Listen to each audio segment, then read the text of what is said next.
KKB kuasai 3 senjata canggih rampasan dari TNI, ada yang mampu muntahkan 1000 peluru dalam semenit. Kelompok kriminal bersenjata KKB telah menguasai senjata canggih hasil rampasan TNI. Hal ini membuat aparat dan Polri semakin berat dalam menjalankan tugas memberantas aksi KKB di Papua. Dari hasil rampasan, setidaknya ada 3 senjata berat yang dikuasai kelompok Egyanus Kogoya. Dikutip dari poskutang.com, para penyerang diduga menggunakan senjata termasuk JLM yang mampu meluncurkan granat. Selain itu, KKB juga memiliki senjata canggih Minimi buatan Dalkia yang mampu memuntahkan 1000 peluru dalam 1 menit. Senjata tersebut pernah terlihat digunakan Egyanus Kogoya ketika menghadang TNI di Dinau, Habema pada 23 Agustus 2018. Diketahui sebelumnya KKB Papua telah menyerang pos marinir pada Sabtu 26 Maret 2022. Dari insiden itu, prajurit TNI yang sedang berjaga dilaporkan menjadi korban jiwa. Penyerangan tersebut dilakukan oleh KKB pimpinan Egyanus Kogoya.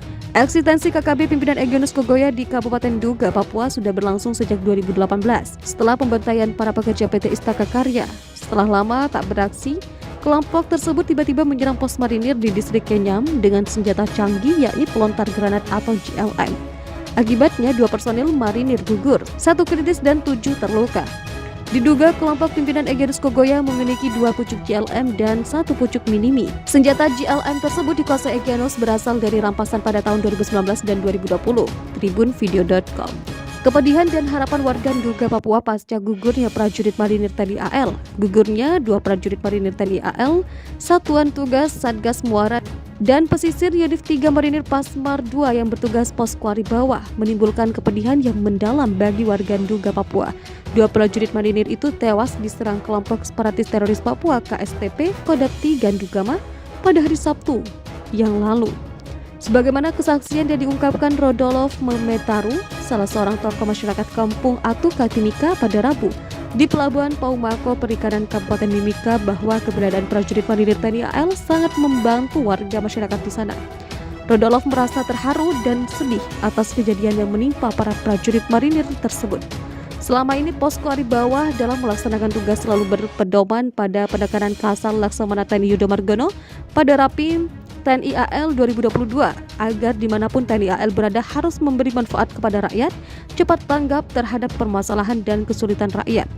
Selama ini personel Satgas Mope juga tidak pernah memiliki permasalahan dengan masyarakat di sekitarnya. Bahkan, kegiatan mereka aktif melakukan bakti sosial seperti menggelar mobil sehat, mobil pintar, lomba-lomba, kegiatan adat, dan kegiatan agama.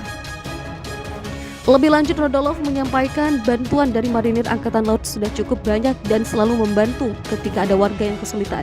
Karena kami lihat sungguh-sungguh kami dapat bantuan dari Angkatan Laut dan mungkin itu sudah cukup membuat akses untuk kami. Bila kami ada kesulitan dan ada pun kesulitan-kesulitan tertentu yang ada di depan mata kami, anggota Marinir tidak pernah lihat dengan melewati kami begitu, katanya.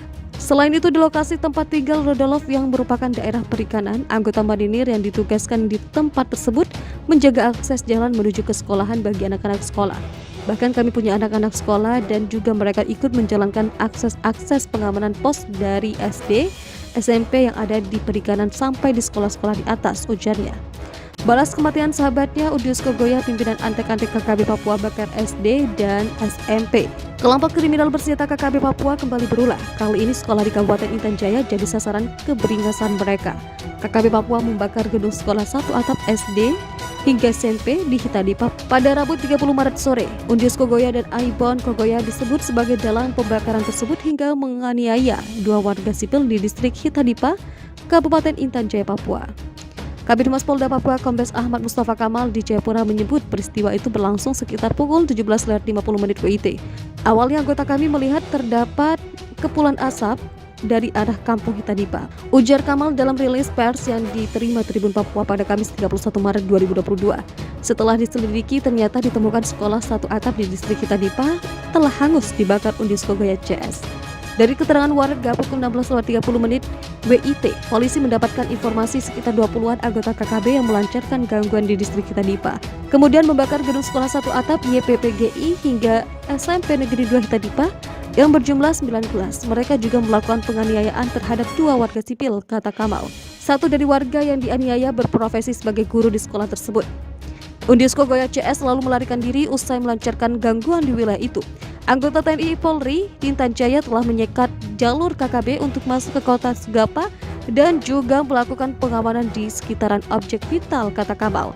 Sebelumnya Tony Tabuni ditangkap saat mencari pasukan amunisi di Kelurahan Siriwini, Kabupaten Nabire, Papua pada Selasa, 29 Maret 2022. Tony Tabuni merupakan pimpinan KKB Papua Ndeo Tadi atau kelompok Dambet.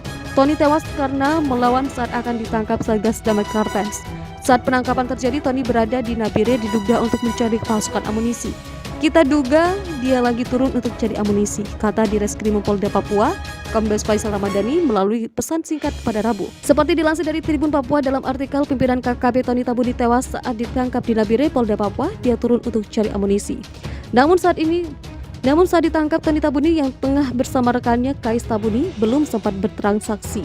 Pihaknya masih mendalami jejak kasus kejahatan yang melibatkan Tony Tabuni, termasuk keterlibatannya dalam penembakan mantan Kabinda Papua di Distrik Boga, Kabupaten Puncak yang terjadi pada 25 April 2022. Itu masih didalami, kami yang pasti dia terlibat karena dia berasal dari kelompok Dambet, kata dia.